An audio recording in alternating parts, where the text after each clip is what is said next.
Golden State Media Concepts Baseball Podcast. We cover everything Major League, from spring training to the World Series. We've got your favorite club covered, from New York to Boston to LA. This is the Golden State Media Concepts Baseball Podcast.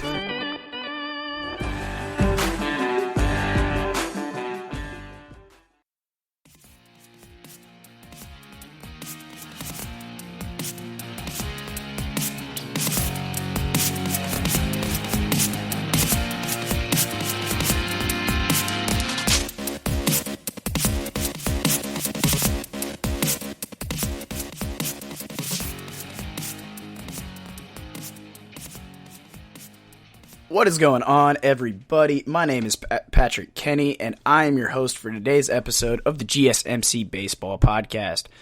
And today I'm recording this on May the 4th, so May the 4th be with you to all you Star Wars fans out there. I think we got a pretty good episode for y'all today.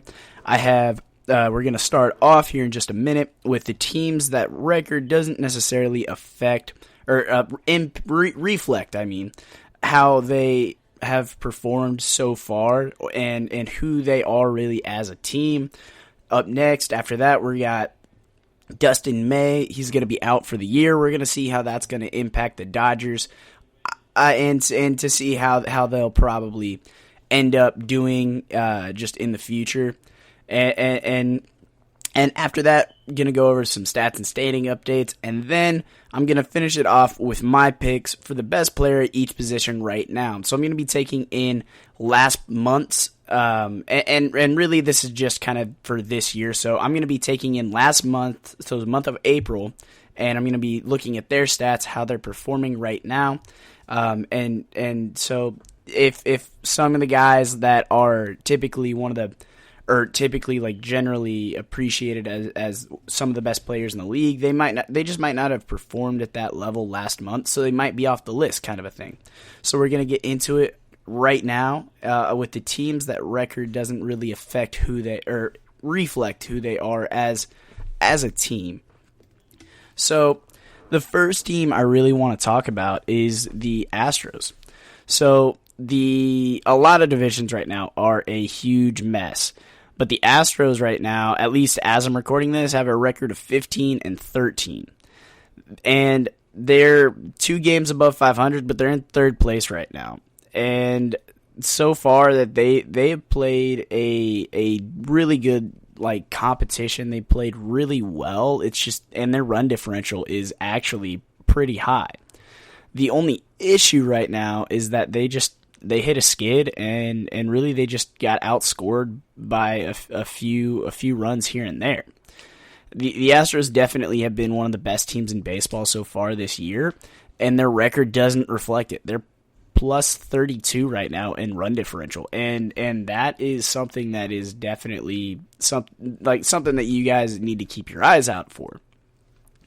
And they haven't even gotten to play the Rangers yet. They've just played really, really tough teams. They've played teams like the Athletics and the Angels and the Dodgers a few times. So they're just kind of got the short end of the straw in record or in the matchups that they had to pull so far this year. So that's really why the Astros are. That's the real reason the Astros are really only in third place right now, and that's just because of that. Up next, we're going to stick out in the AL West, and it's going to be the Athletics. And the Athletics, so the Athletics had a really, really tough start off to the season. And this is kind of the downside of the Astros scenario. It's not difficult to see why the A's record is in first place. They're 18-12 right now, but they have a run differential of -5. And so they might not be the best team in the AL West right now, and that's because but they also might be the best team in the AL West. They got off to a terrible start, but then won 13 games in a row. And the team is kind of just in the middle right now somewhere. There's a reason that Oakland fans should worry that the club is closer, is a little bit closer to the team that it was at the beginning than they were at the than they were like during that 13-game winning streak. And the biggest thing is that the A's haven't outscored their opponents. There's really nothing that you can do when you have a 13-game win streak on your resume, and they won 13. So let me just put it this way: they got outscored and get outscored so bad when they lose that their run differential right now is -5, and they're 6 games above 500, and they won 13 games in a row. And so they're not terrible, but they're just not performing, or their record helped them out. They got to play a few teams. Like their matchups kind of helped them out a little bit, and they got to play a few easy games here and there. And that's really the reason why they have a record of 18-12. And so it's like teams like that are just super, super weird to read. And there are just so many teams like that. It's honestly pretty crazy. Like when you look at like where these teams are versus where some of these teams started. Like if you look at Boston, they're going into Monday, Tuesday the 4th. That's the day that I'm recording this. And Boston is 17-12. They're plus 20 in run differential. They look legit. They have lost 2 games in a row though, but they're plus 20 in run differential. It's interesting to say the least. Like to like look at some of these teams and figure out like who they are. Like Baltimore got off to a very hot start, and they're still in like the division race. They're even in the wild card race, actually even closer than their division race. They're 14-15 right now.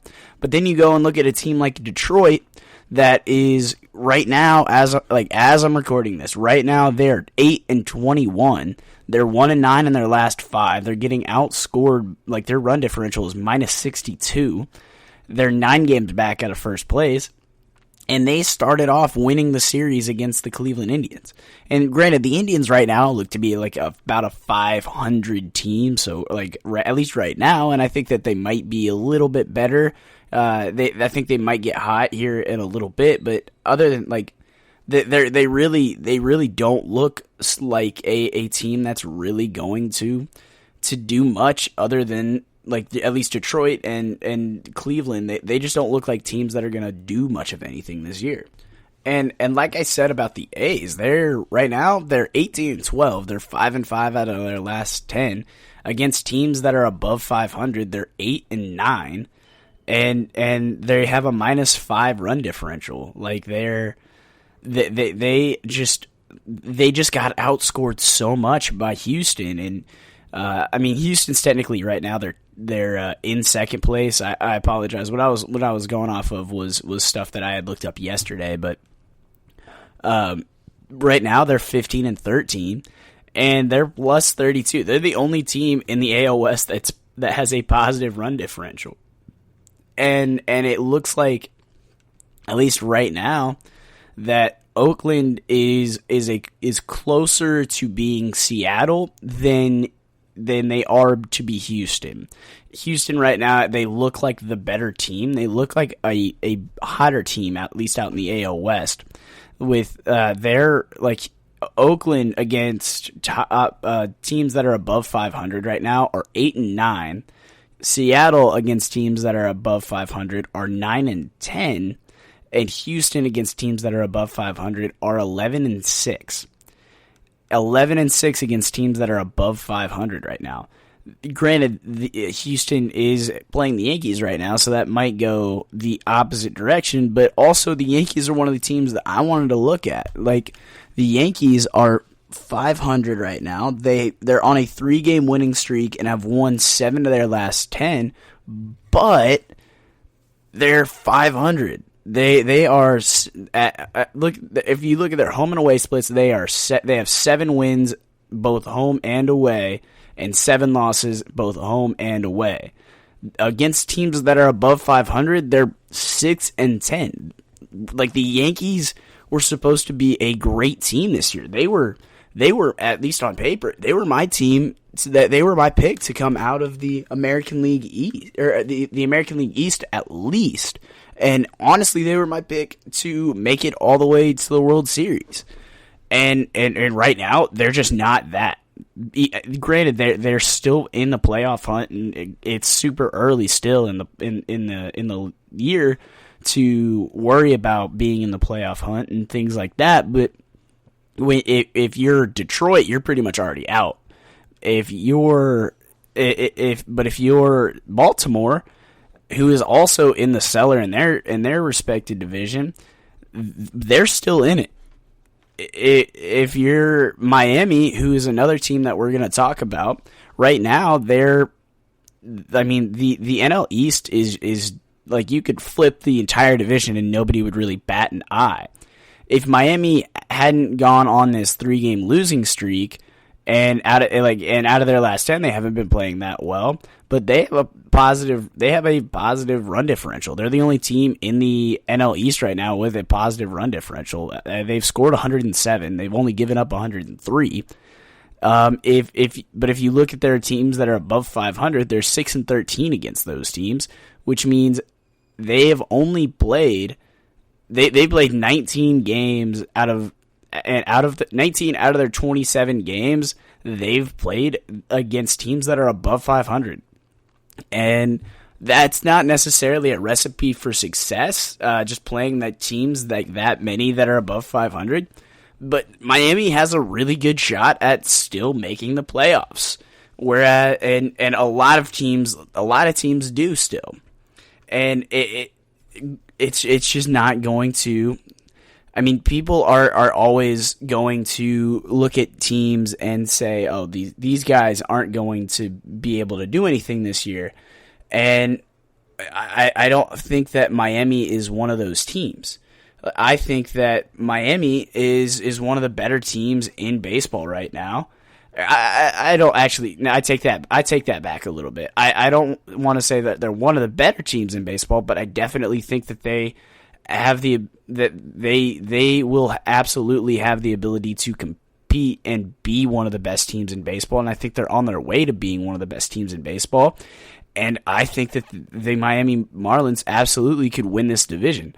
Now, granted, do I expect them to win this division? No, but that's not the question that I asked. The question that was asked is, do I think that they can win this division? And they absolutely can. Right now, they're only 2.5 games back, and we'll get into these standings a little bit deeper in the third segment, but I won't spend too much time on those standings since we're going over a lot of these standings right now, and then we'll focus more on like league leaders and stuff after this. But Milwaukee's another one of those teams that I wanted to talk about.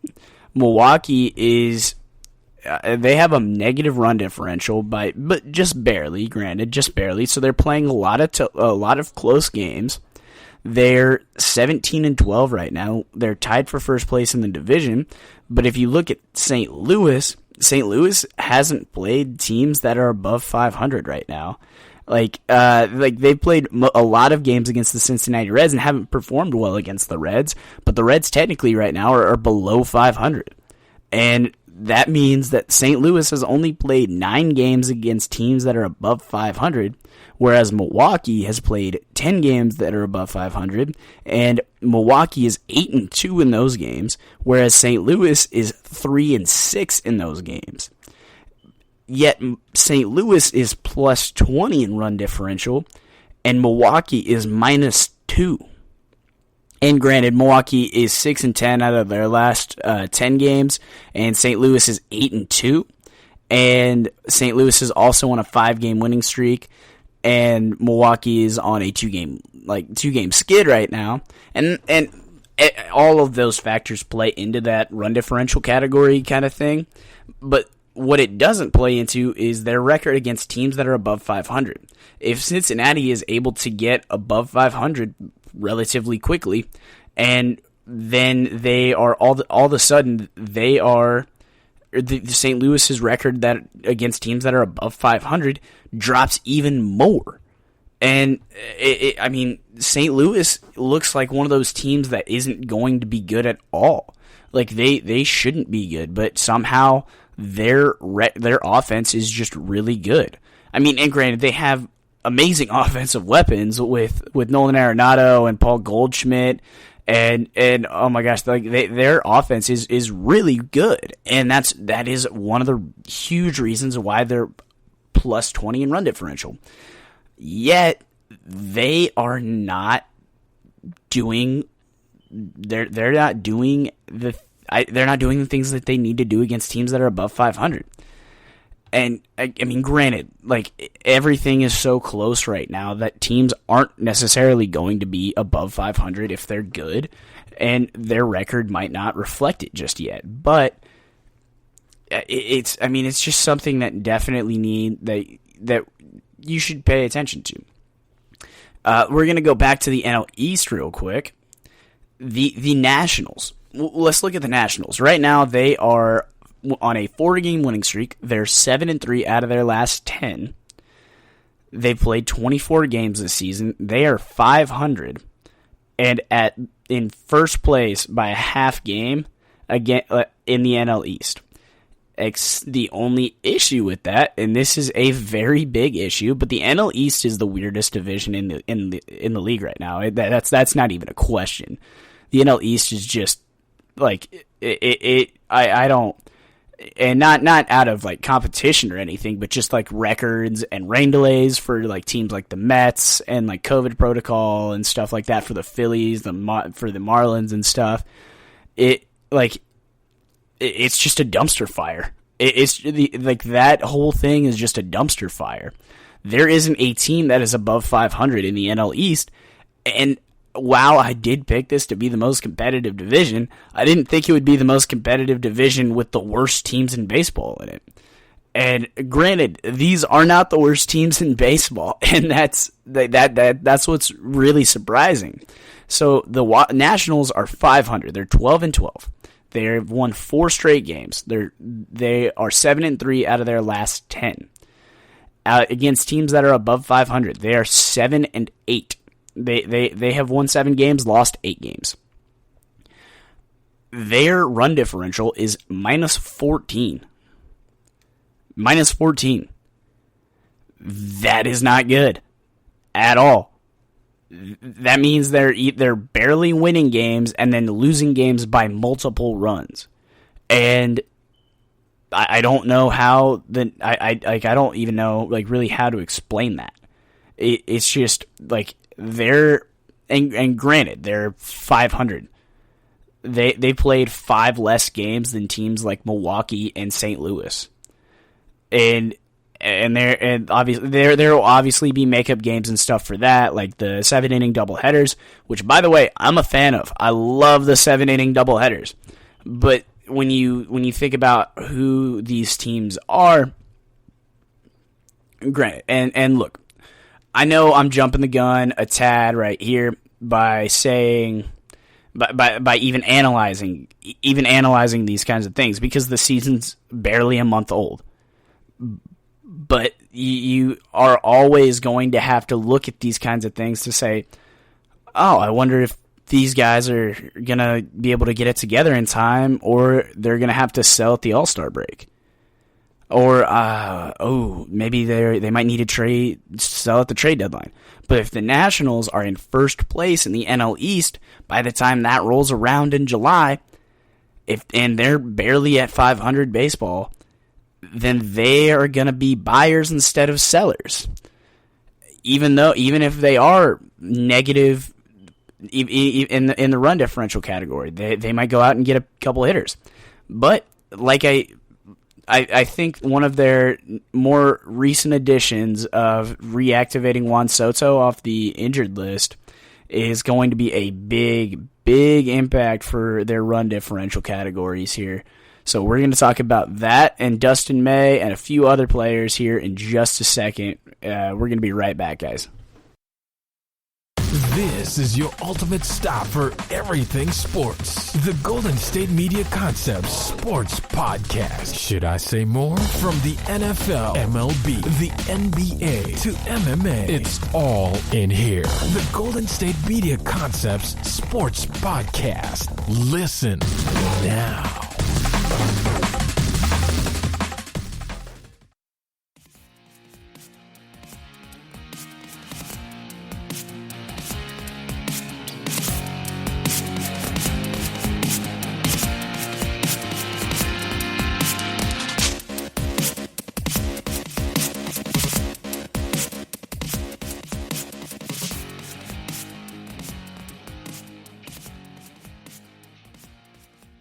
And welcome back in, guys, to the GSMC Baseball Podcast.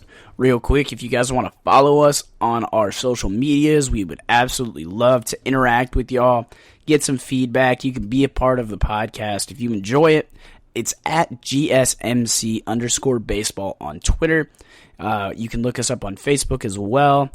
And you can reach out and interact with me and some of the other guys personally. I know that they throw their Twitter tags in as do I. So, let's just get right into this new segment where I kind of teased where we're going to be talking a little bit about Juan Soto. Now, this segment's mostly going to be about Dustin May and how the Dodgers are going to be impacted, but I figured since I teased y'all in the last segment, I don't want to give you guys too big of a wait. So, the Dodgers just got back Juan Soto, and he is by far their best bat. And he's a superstar. He was a vital part to them winning the World Series in 2019, and that really just is they're just like that. That's the best way I can describe his impact. He was crucial, and they wouldn't have got to the World Series without him that year. In the 14 games that he has played this season, he's hit 300. He has a 410 on base percentage and a 460 slugging percentage with 2 home runs.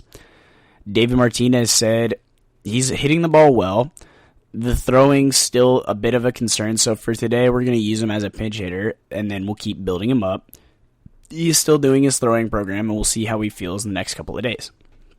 The Nationals don't really have a timetable for Soto to return to right field right now, and he was scheduled to do some crow hop drills and emulate throwing today.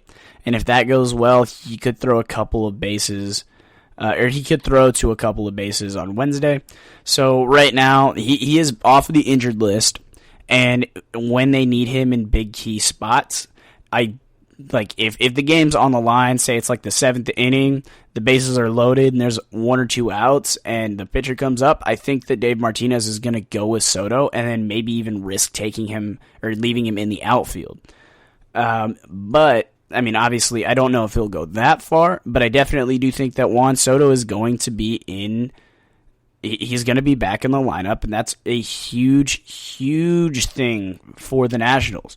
The Nationals are kind of on their last leg of winning winning another championship, and they have the pitchers to do it with Scherzer, Strasburg, and with Scherzer, Strasburg, and also with John. They also have John Lester and Patrick Corbin, so they have the starters to get them there. That is absolutely. That is absolutely something that is going to definitely help them. But another issue is that Steven Strasburg is still on the DL, or excuse me, he's still on the IL, and that's not something that you are that really anybody wants to hear or see. But when you have depth like that, when you have 4 guys that could be an ace. I don't know about John Lester necessarily anymore, but when you have that many people on a team that can throw like that, all you have to do is trust your offense after that point. And right now, there's nothing to trust in the offense. But with getting Juan Soto back, I think that's going to be a huge. It's like I really can't. I can't stress enough how big of a bat and how big of an impact that he's going to have being back. But so with that being said, we're just going to get into what the biggest news probably of the season so far. And that's Dustin May is going to have Tommy John surgery. He's out for the year and probably most of next year as well. The Dodgers announced yesterday on Monday, so this is on Monday, Monday, May 3rd, that Dustin May is going to go under UCL reconstruction surgery on his right elbow next Tuesday, May 11th. Bob Nightingale of USA Today said the injury will end May's season and likely cost him a good chunk of the 2022 campaign. George Castillo of the Los Angeles Times reported that Dr. Neil Eltich is going to perform the surgery. And if I am correct, I believe that he has done other UCL surgeries and things like that. And he, if you Google him, he's going to show up a few times with Tom Brady and stuff like that. So he's going to do the surgery on Dustin May.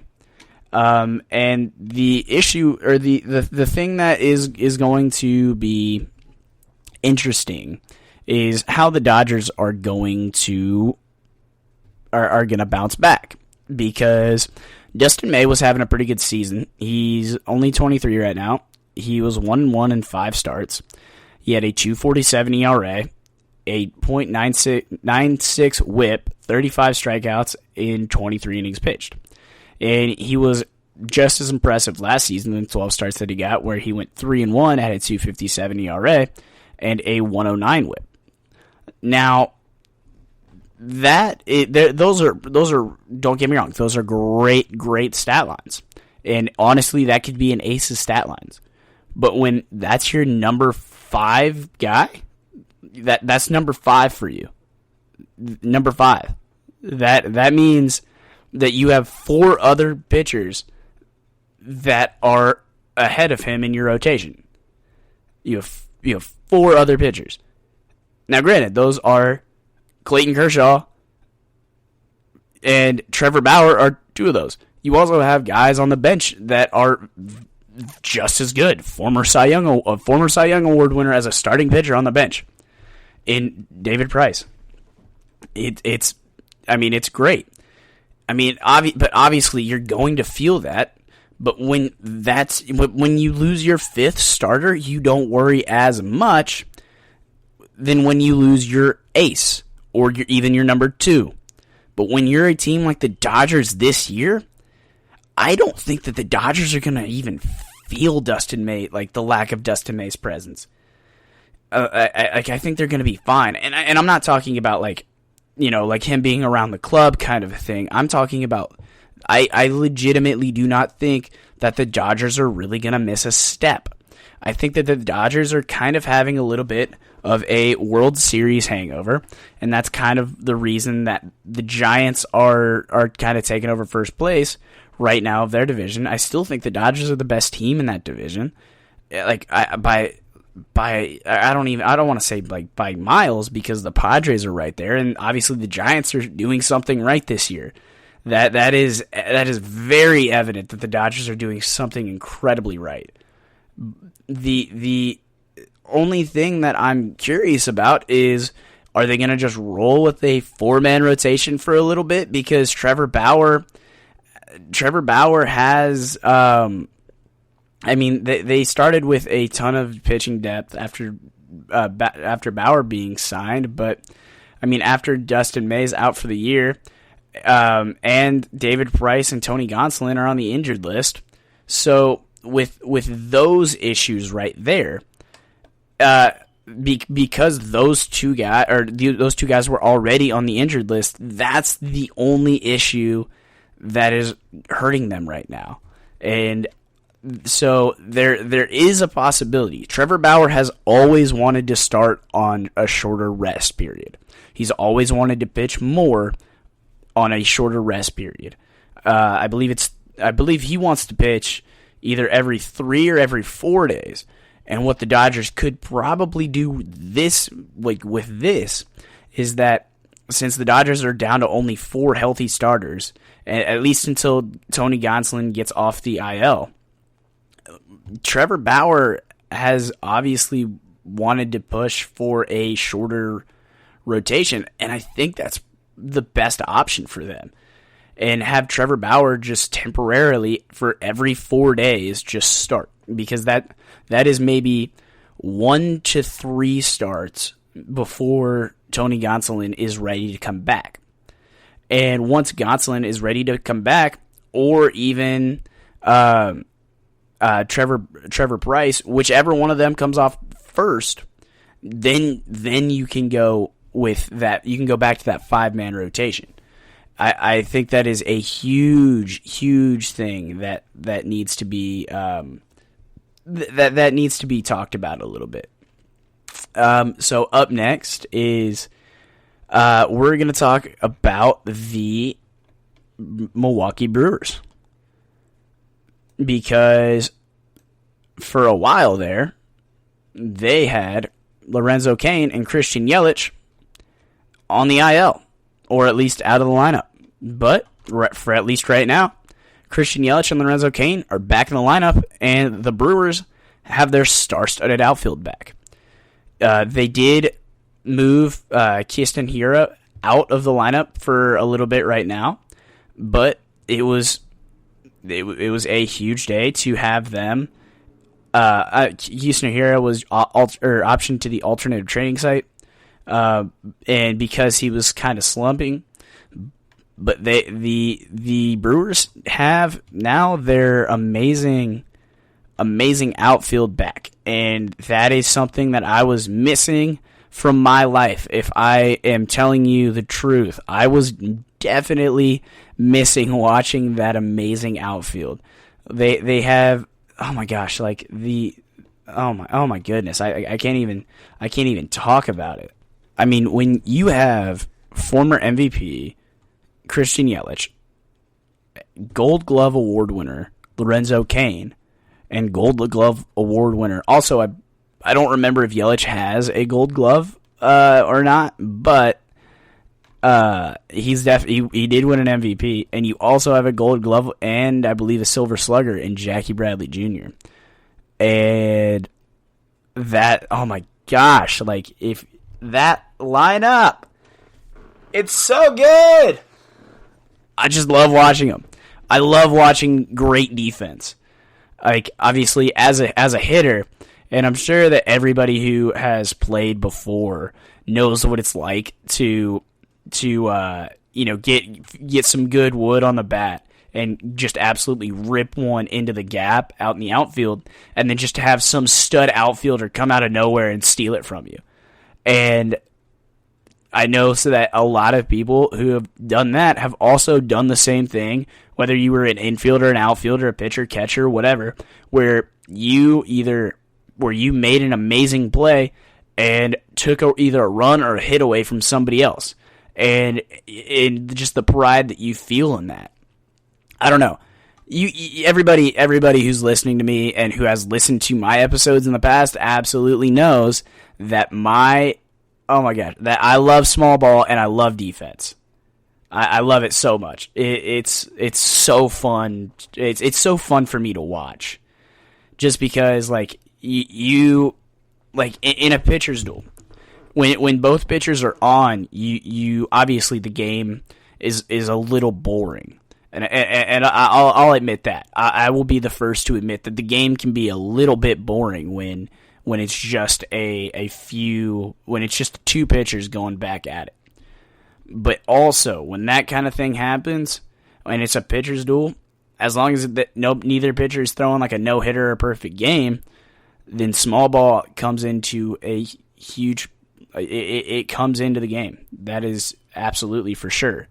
And when players are playing small ball, or when it is a pitcher's duel and it's getting into the 7th or 8th inning and the starters are getting tired and every pitch matters that much more, it to me, it just makes baseball just so much more beautiful. And I love it so much.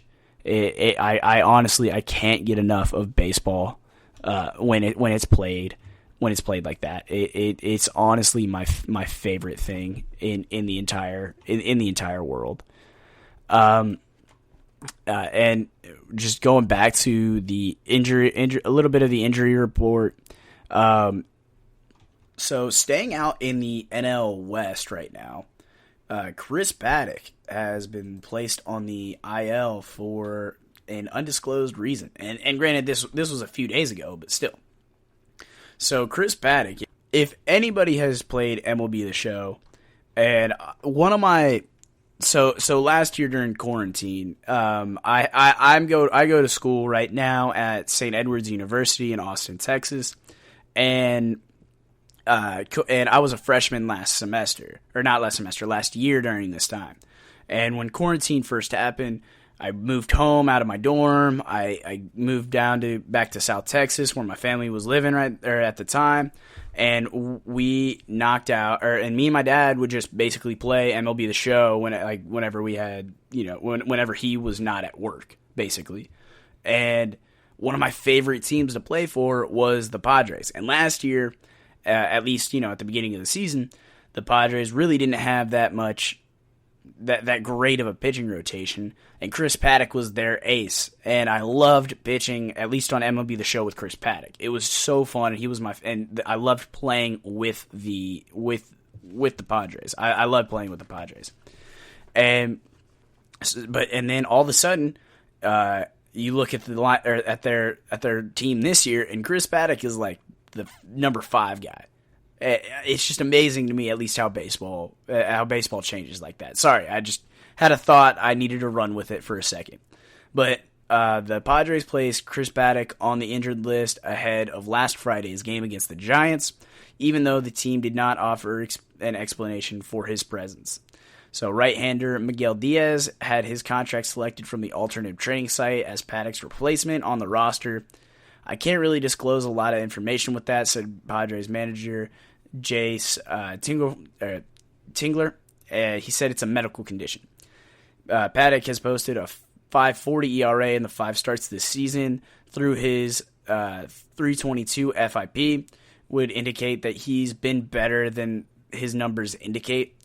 Paddock is also coming off a particularly sharp outing in Arizona, where he didn't allow a run until the 6th inning, and then he came undone and then gave up 3 runs.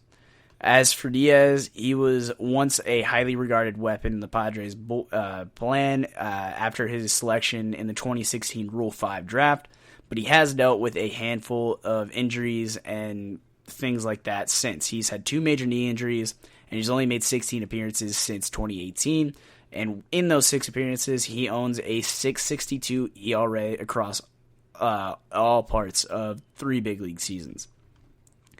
So that's unfortunate news there for the Padres. But we're gonna go over one more person before we leave, and that is going to be Anthony Rendon. Anthony Rendon right now listed as day to day.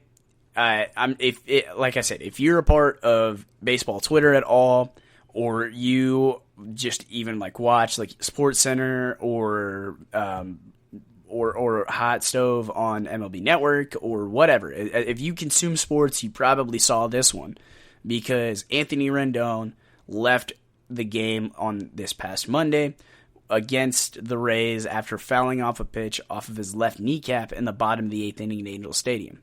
After the x-rays were taken, the Angels announced Rendon was diagnosed with a left knee contusion. He's listed as day-to-day. It's probably going to be about 10 days or so before he's back. But the reason I'm bringing that up is because they had Albert Pujols playing third base.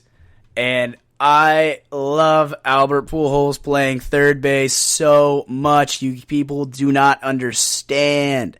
It is my favorite thing. Oh my gosh, it gave me so much serotonin to see that man at third base again, when he's pretty much been a first baseman or a DH since 2014. I believe since 2014, prior to Monday's game, in the past 7 seasons, he had played 2 innings at third base. And I mean, so I obviously I don't want Rendon to be hurt. I hate having one of the best third basemen in the game right now hurt, but I loved getting the opportunity to see that. I loved getting the opportunity to see that Albert Pujols is back at third base. It just made me happy. And obviously, and mostly that made me happy because Rendon's going to be okay. And it was just kind of like seeing Big Sexy and him hitting a home run kind of a thing. So we'll be right back in just a second. We're going to go over some stats and standing updates, and then I got you guys covered in my last segment with the teams that are the best players at their respective positions so far this year. Tired of searching the vast jungle of podcasts? Now listen close and hear this out. There's a podcast network that covers just about everything that you've been searching. Hey! The Golden State Media Concepts Podcast Network is here. Nothing less than a podcast bliss with endless hours of podcast coverage. From news, sports, music, fashion, cooking, entertainment, fantasy, football, and so much more. So stop lurking around and go straight out to the Golden State Media Concepts Podcast Network. Guaranteed to fill that podcast itch. Whatever it may be. Visit us at www.gsmcpodcast.com. Follow us on Facebook and Twitter, and download us on iTunes, SoundCloud, and Google Play.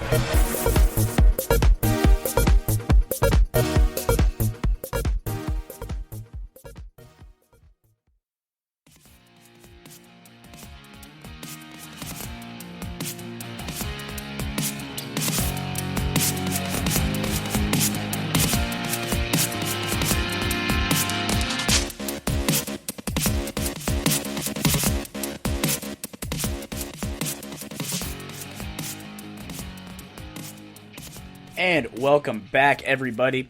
So I know I pause a lot, and that's because I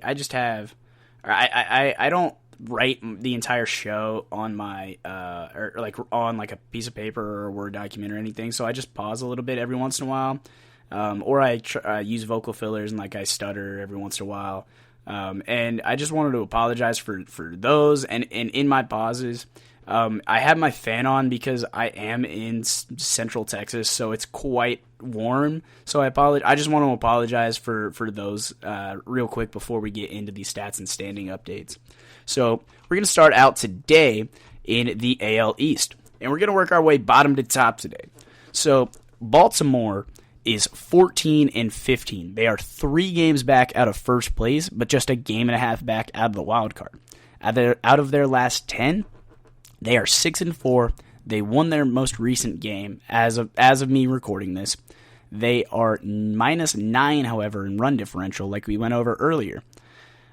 They're surprisingly competitive this year. I did not expect them to be that competitive this year, and much like the leader in the the NL West, I didn't expect them to be very good this year either.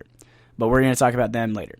So the Yankees, they are 500 right now. So are Tampa Bay, but Tampa Bay has a notch above them on the win column because they played 2 more games than the Yankees have. So the Yankees are 14-14, 2.5 games back out of first place, a game behind in the wild card. Out of their last 10 games, though, they are 7-3. They are winners of 3 in a row. It's like it's like in the movie Major League, where the manager, and that is my favorite movie of all time, and I can't remember the manager's name right now. I know it's Lou, but I can't remember his last name. But when the manager Lou in Major League goes, well, we won 1 today, boys. If we win 1 tomorrow, that's 2. If we win 1 the next day, that's 3 games in a row. It's called a winning streak. It has been done before. I don't know. I just love that line so much. It just makes my heart so happy. But the Yankees, they are 14-14 right now. They're 2.5 games back, like I said, out of first place, a game back in the wild card. They are +14 in run differential. But against teams above 500, they're 6-10. They're not doing well against teams that are good, and I think that's why their record is what it is. But I think the Yankees are definitely going to bounce back. They have Jameis Taillon got his first win in 2 years just a few days ago. Corey Kluber isn't doing terrible out there in New York right now. Obviously, I think Corey Kluber is when the Yankees, or not the Yankees, like you guys know, I'm a Cleveland Indian fan, and I'll be upfront with that, but I will also be very, very vocal about what I do and do not agree with on the team. And when the Yankees got rid of Corey Kluber, I understood why they didn't pay him. And I thought that it was a good decision to get rid of him when they did. But but that's not saying that he isn't a good pitcher anymore. I do think that he is a very, very good pitcher, and he's very capable of playing at this level. And I think that Corey Kluber is going to keep doing well for the Yankees and good enough for the Yankees, and that's really all the Yankees need him to do, is just be good enough. Up next is Tampa Bay. Tampa Bay right now, they are 15-15. They are 2.5 games back out of first place, 1 game back out of the wild card, just like the Yankees, but they played a couple more games than the Yankees. They are pretty much just 500. Like that, I can't explain them anymore. Their run differential is in the negative, which is part of the reason why they're 500, but it's only -8. Out of their last 10, they're 5-5. They have won 2 games in a row going into the day, Tuesday, May the 4th. May the 4th be with you once again, everybody. But against teams that are above 500, they're 500. They're 11-11 against those teams. And that is so far, I think Tampa Bay is one of the few teams where their record accurately reflects who they are. I don't expect too much out of the Rays this year, and I really haven't. I thought that maybe they could be a wild card team, and they're pretty close to winning being the wild card team. But right now, I don't right now they're pretty much just okay. They're okay. They're fun to watch, but they're not going to be. They're not a team that's going to just destroy everybody flat out. Up next, Toronto. They're in second place right now. They're 14-13, a half game ahead of both the Yankees and Tampa Bay. They're a half game back out of the wild card and 2 games back out of first place. They're 7-3 out of their last 10. They did lose their most recent game, but their run differential right now is +22. And that is a huge reason as to why that they're above 500. And granted, they're only a game above 500, but they're really close to first place still. Boston, 17-12, they're in first place. They're on a 2-game losing skid. They're 5-5 out of their last 10, however, but their run differential is +20. Out of teams, or against teams that are above 500, they're the only team in the AL East right now that has a winning record against teams that are above 500. They're 8-5 out of those games, and that's huge for the Red Sox. And as hard as it is to believe, I think they're legit. I think the Red Sox are legit right now. And granted, it's super early, and we don't know. But at least right now, they look like they're legit. Going out to the AL Central, the Tigers, 8-21, 9 games back out of first place in the Central, 7.5 games back out of the wild card. Out of their last 10, they're 1-9, and they have lost 5 straight games in a row. They're -62 in the run differential category, which is the worst in the league by about, let's see, hang on. Who's next in worst run differential? That's going to be Pittsburgh, who's -28. The Tigers just aren't going to be good this year, and that's just is what it is. They're definitely in a rebuilding phase, and they have a lot of talent, but it's just not going to be their year this year, and that's just kind of how these cycles go. Up next, Minnesota. My prediction to win the AL Central. They do not look like an AL Central winner right now. They are 11-16, 5 games back out of first place, 3.5 games back out of the wild card. Granted, they are 5-5 out of their last 10 and have won 2 games in a row, and they are positive in their run differential. But like I said earlier this year, the one thing that is going to kind of hold them back is their lack of pitching. They just don't have pitching right now. And that is, like, they lost Trevor May. It's a free agency. He's with the Mets right now. And they didn't really add any good starting pitching. The White Sox went out and got guys like Lance Lynn. The Indians are always good at starting pitching. I don't know how to explain the Royals, but the Royals are good.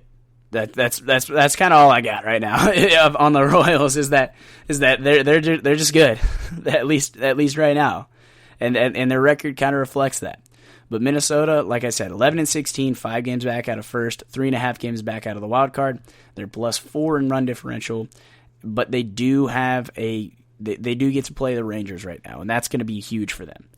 The Cleveland Indians are up next. They're 14-13, a game above 500, just 2 games back out of first place. They're 6-4 out of their last 10. But they are on a 2-game winning streak, and they're playing the Royals right now, so they're helping themselves right now. If they keep beating the Royals, that is very good news for Cleveland, for Minnesota, for the White Sox. Not really for Detroit, but I mean, still kind of good news for Detroit. And like Cleveland right now, they seem to be bouncing back. At least that's what it looks like. They weren't very good for a stretch of games, but it looks like they're starting to bounce back a little bit, and that's good. They're +2 in run differential, and Cleveland just isn't going to have a good offense, very good offense this year, and that it just is what it is. But they're going to have to rely on their pitching and their defense to win these games, and that is a huge reason why. They've only given up a division low and almost an American League low next to the Yankees. They're in second place in runs given up. They've only given up 109 runs. The only issue with that is the Yankees have given up the American League least, which is 96. But they've only scored 111 runs. And that's an okay offense. Like they're not the worst offense, but they've scored more runs than the Yankees, but they've also given up more runs than the Yankees. But right now, Cleveland and the Yankees seem to be kind of parallel. They don't seem to be giving up very many runs, but they don't seem to be scoring very many runs either, which is the issue of both of their teams. Up next is the White Sox.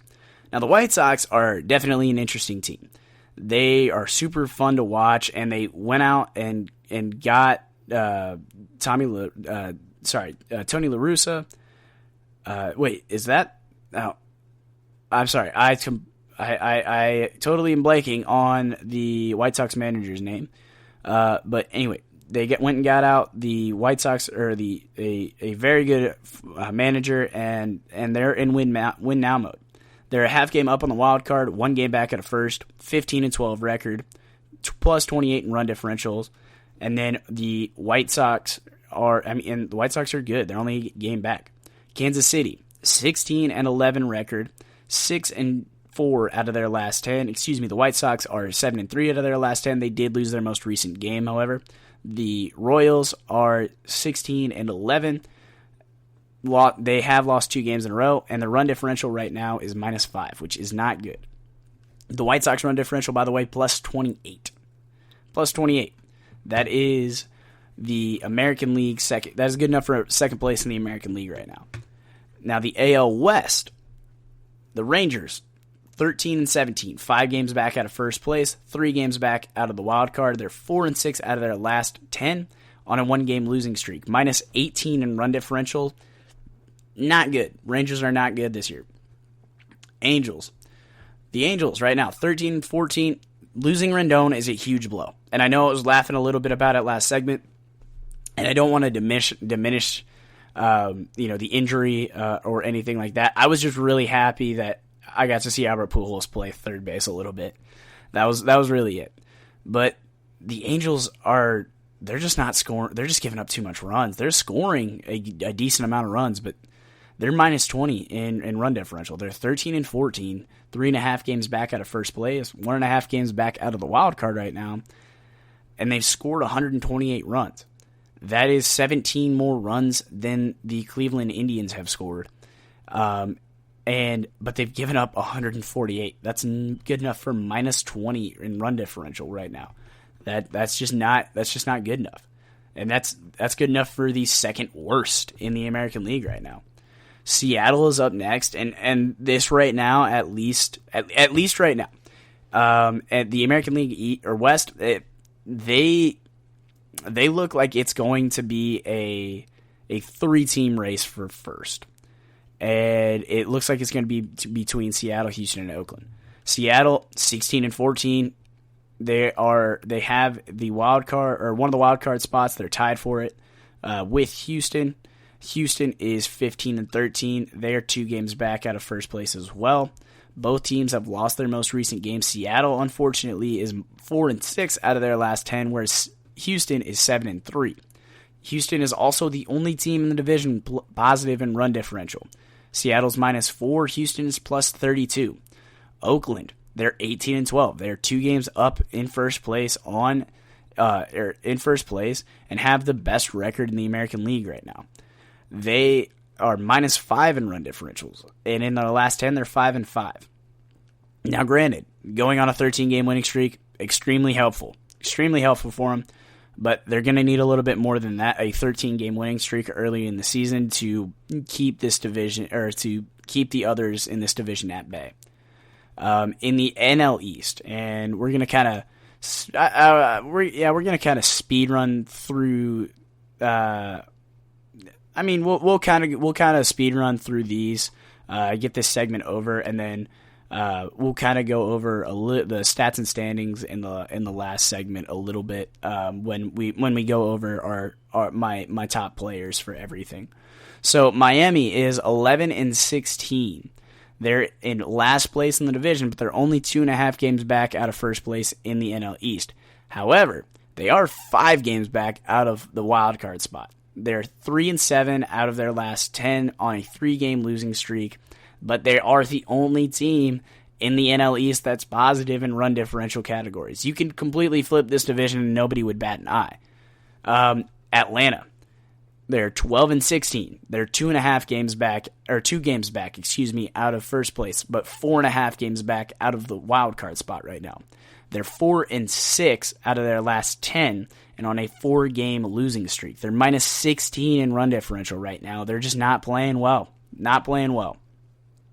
Whereas the Mets are 11-12. They did lose their most recent game. They're 4-6 out of their last 10 and -13 in run differential. This division's weird. You have teams that have played only 23 games, but you also have teams that have played 29 games, like the Phillies. Both of these teams, the Mets and the Phillies, are a half game back out of first place, 3 games back behind in the wild card, but Philadelphia is 14-15, and the Mets are 11-12. It's a crazy division to say the least. The Phillies right now 14-15, like I said, half game back out of first, 3 games back out of the wild card, 5-5 out of their last 10 on a 1-game. They won their most recent game, but they're -16 in run differential. The Mets are -13, and then you go to the first place in the NL East. That's Washington. They're 12-12 right now. They're 500 and in first place in the division. But in their last 10 games, they are the best team in the division. They're 7-3 out of their last 10, and they are on a 4-game winning streak. Only issue with that is that so they've only given up 101 runs so far this season. But the only issue with that is that they've only scored 87. They've only scored 87 runs this year. I mean, granted, when you look at the league lows in runs given, or in runs scored and runs given up, it is between the Mets and for lowest in runs scored, it's between the Mets and the Nationals. But the Mets have only played 23 games. The Nationals have only played 24 games. Teams like the Phillies or Milwaukee or St. Louis, they've played 29 games, and that kind of is one of the reasons why they haven't scored that many runs. Going into the NL Central, though, Pittsburgh, they're 12-16, 4.5 games back out of first place, 4.5 games back out of the wild card as well. They are, like I said, 12-16.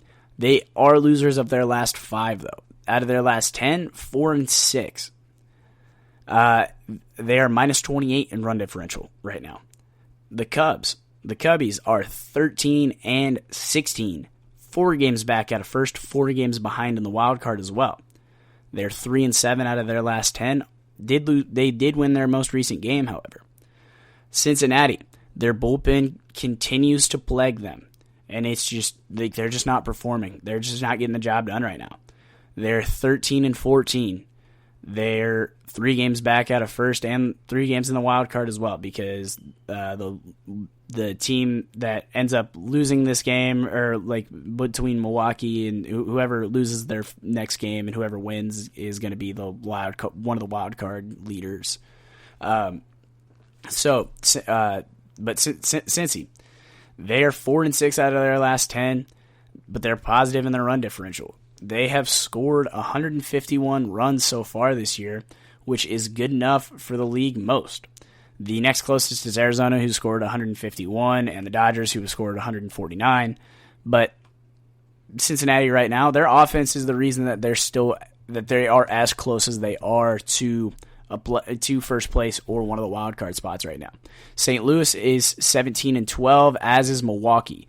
St. Louis 8-2 out of their last 10, winners of 5 in a row, plus 20 in run differential. Milwaukee 6-4 out of their last 10, losers of 2 straight though, and they're minus 2 right now in run differential. Now NL West, my favorite division. We're gonna have to kind of zoom through it since this segment's running a little long. Colorado, last place, 10-18, 7 games back out of first, 6.5 out of the wild card. 4-6 out of their last 10, losers of 1 in a row, minus 11 in the run differential category. Arizona, 15-13, 2 games back out of first, 1.5 games back behind the wild card. 7-3 in their last 10, winners of their last 1 game. They are plus 6 in run differential. San Diego, 17-13, tied for second place with the Dodgers. Both teams 17-13, both a game back out of first, both a half game back out of the wild card. The Dodgers, however, 3-7 out of their last 10. San Diego, 7-3 out of their last 10. The Padres are plus 15 in run differential. Dodgers are plus 39. And then San Francisco, the Giants, they are 17-11, 6-4 out of their last 10. They won their most recent game, and they're plus 25 in run differential categories. They've only given up 90 runs this year. 90 runs. The next closest is the Yankees. They've given up 96. The next closest after that is Cleveland. Or excuse me, it's the Mets, but the Mets don't really count. They haven't played that many games. So I'm gonna skip the Mets. The next closest is Cleveland, who's given up 109. Excuse me, I'm sorry, the White Sox, who've given up 106, then Cleveland, who gave up 109. They've only given up 90. That's amazing. That's so crazy. Oh my gosh. All right, so sorry this segment ran a little bit long, but we're going to be right back with my top picks for players at every division right now. Want to know the latest in soccer? Then listen to the Golden State Media Concepts Soccer Podcast. From MLS, the World Cup, and the Premier League, we've got you covered. The latest updates, the hottest matches, and news on the league's top players. It's the Golden State Media Concepts Soccer Podcast. David Beckham scores the goal to take England all the way to the World Cup finals. Listen now.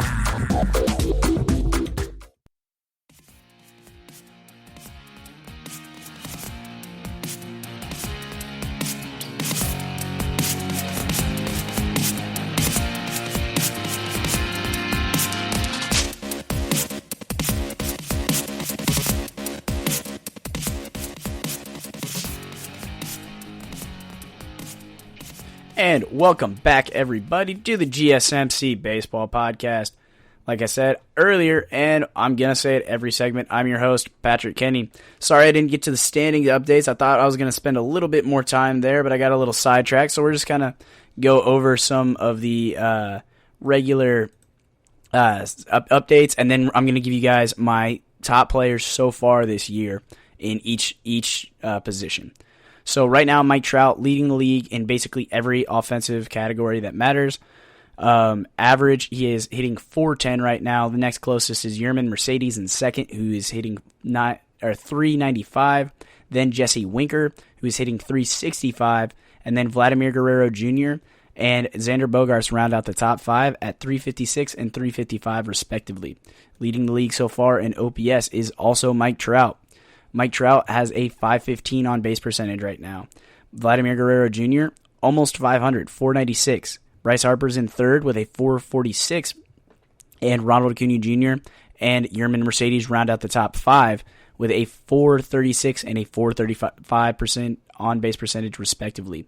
Leading the league in slugging percentage, Mike Trout, once again, he has a .759 slugging percentage right now. That is ridiculous.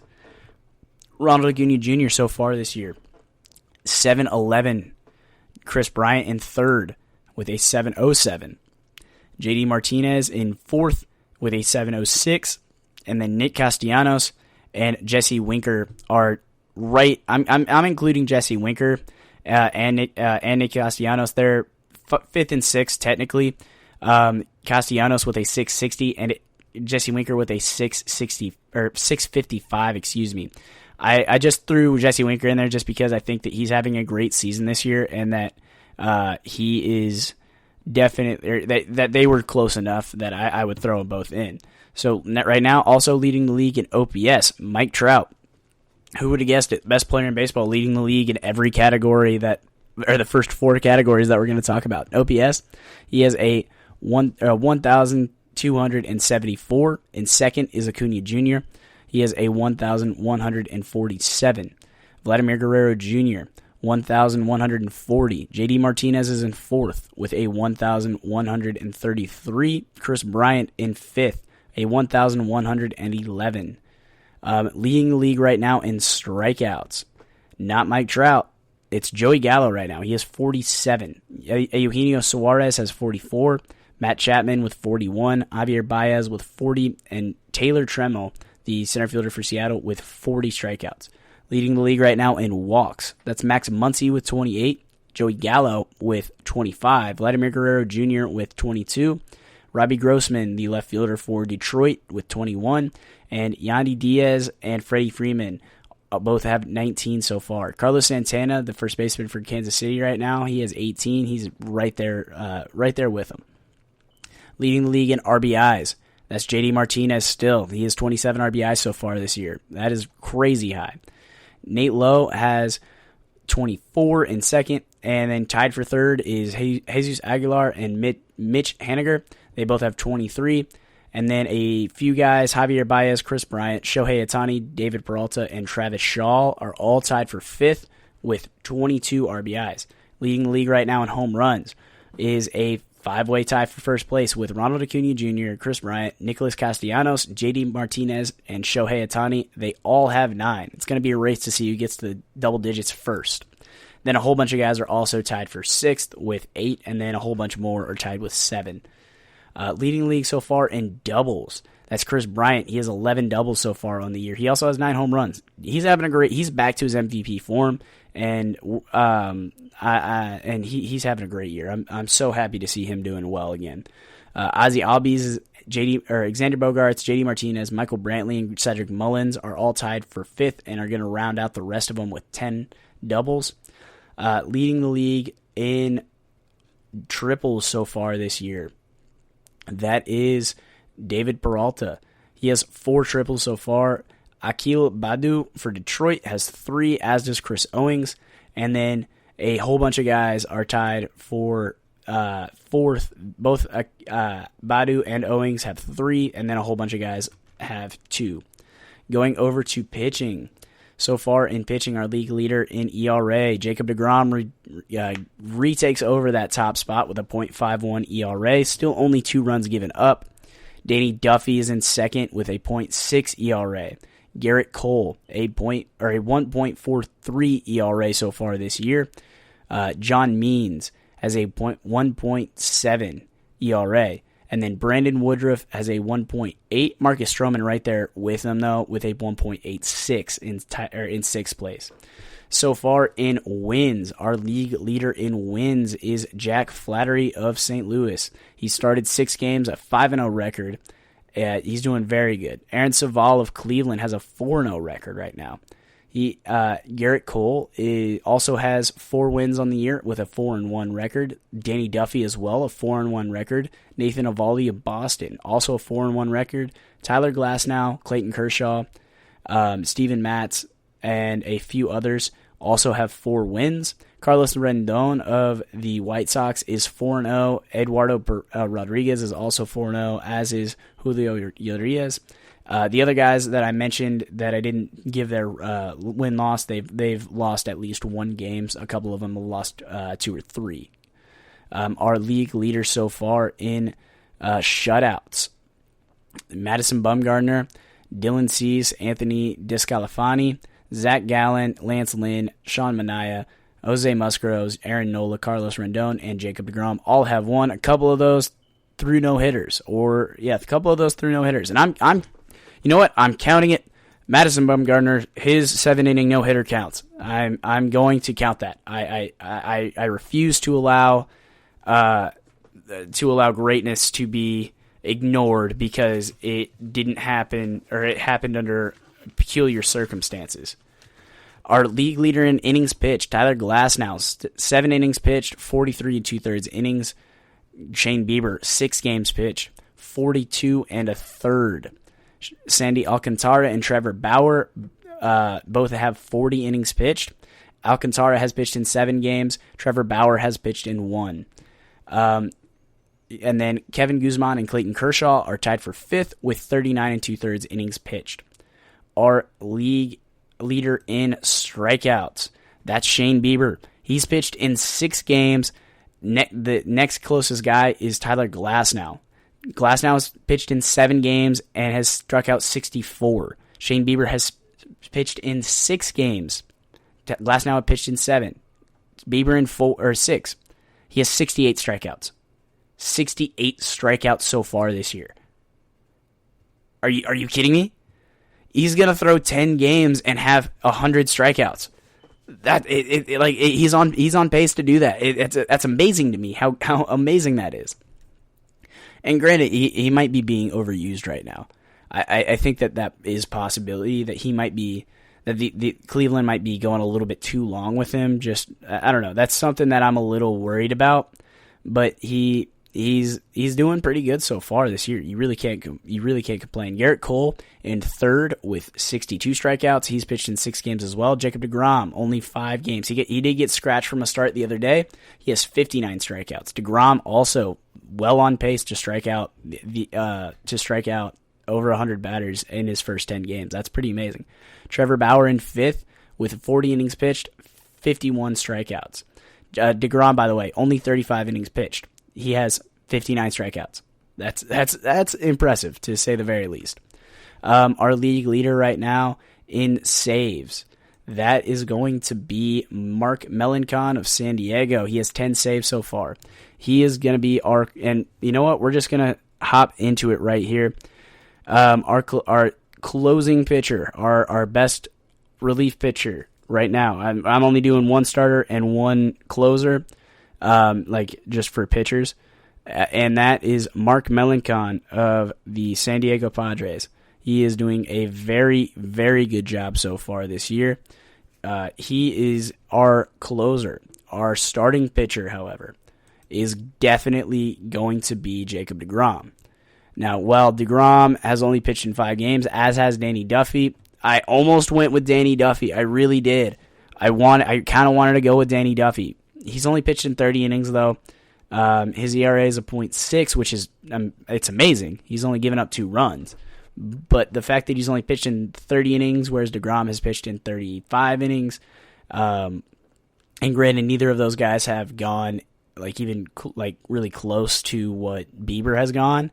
I think deGrom is definitely the guy that I think he's the best pitcher, or he was the best pitcher last month, to say the very least. Now going out to right field. the right fielders that I have so far right now, I have it kind of a tie. I have it between Ronald Acuna Jr. and Jared Walsh. And like, listen to how close these stats are. Like, just real quick, listen to how close these two are, like in their stats. So Acuna Jr. has had more at bats. He's had 6 more at bats. They both played the same amount of games. 98 at bats for Acuna, 92 for Welsh. Welsh has 32 hits. Acuna has 33. Acuna does have more doubles by 3, but they're tied in triples. Acuna does have more home runs hit, but Welsh has more RBIs. Welsh has 21. Acuna has 20. In walks, Welsh has 10 walks. Acuna Jr. has 16. Acuna Jr. also has 16 strikeouts. And Jared Walsh has 21. But Jared Walsh has a higher average than him by 11 points. He does have a lower on-base percentage. Acuna Jr. has the higher on-base percentage in that with a 432 on-base percentage, and Walsh's is only a 425. But Walsh's OPS is higher than Acuna Jr.'s with a 1,000. Or excuse me, it is lower than Acuna Jr.'s by about 100 points. The slugging percentage also goes in Acuna's favor. I really wanted to just go with Acuna, but I feel like Walsh is having such a good season so far that he deserves to be there. And I'm not saying that Acuna doesn't deserve to be there, because he absolutely does. He's having an amazing season, but I feel like we really didn't expect Walsh to do that or to have this type of season, whereas we expected Acuna Jr. to be that. And I know that's not fair for Acuna, but like, people in the media and fans have expectations, and they have expectations for really good players. And Acuna is a very good player. Jared Walsh is sort of a nobody right now. But the fact of the matter is that this guy, I mean, he's 27, but he's having one hell of a season. Like, you can't deny that, like, at all. Center field, obviously, that one's easy. That's Mike Trout. He leads the league in almost every offensive category. It's pretty ridiculous, honestly. In left field, though, I might have a surprise for you.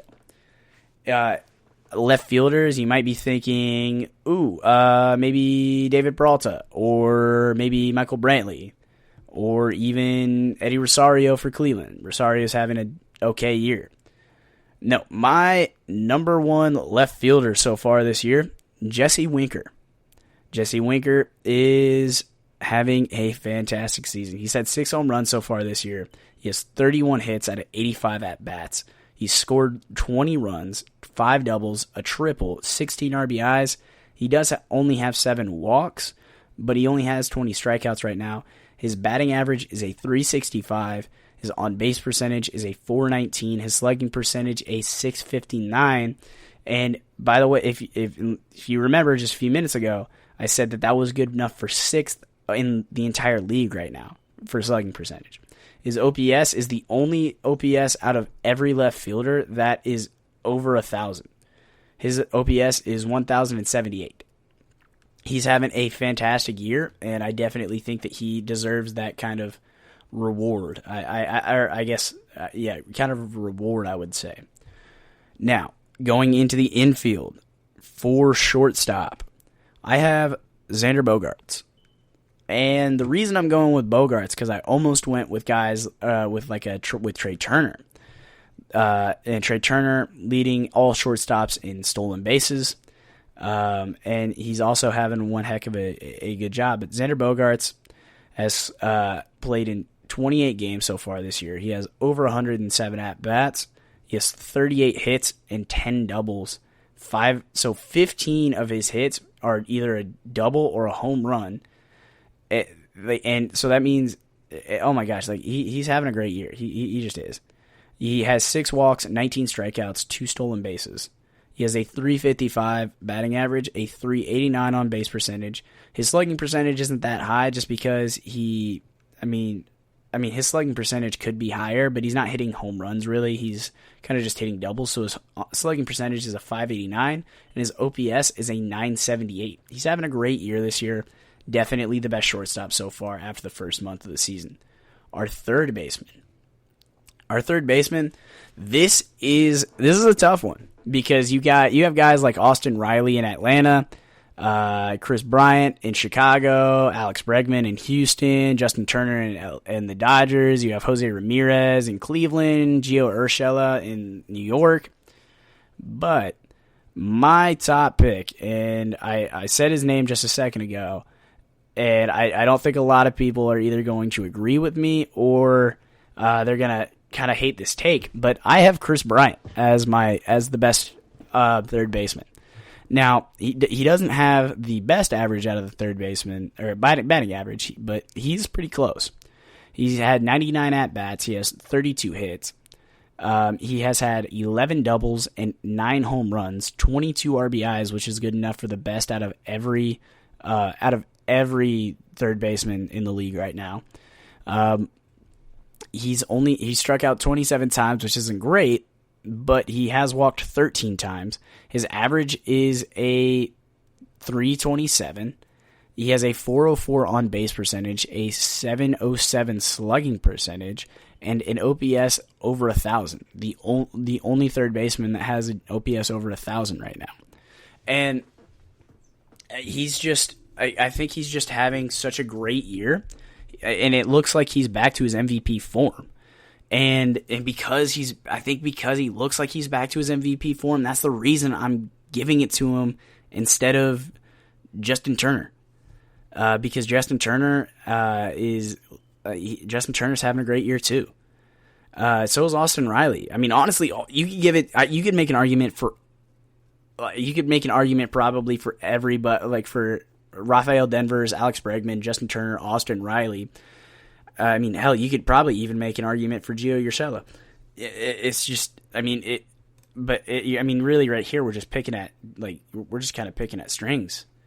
My second baseman, this one's kind of easy, and second basemen don't really get a lot of love, but Nick Madrigal is my best second baseman so far this year. He has played in 24 games for the White Sox so far this year, 81 at-bats. He has 25 hits, 4 doubles, 2 triples. He doesn't have any home runs, but he is a second baseman. He only has 9 RBIs, but he has 5 walks and only 3 strikeouts. He's a perfect second baseman. He's putting the ball in play, and he's the only second baseman with a batting average above 300. His on base percentage is 360.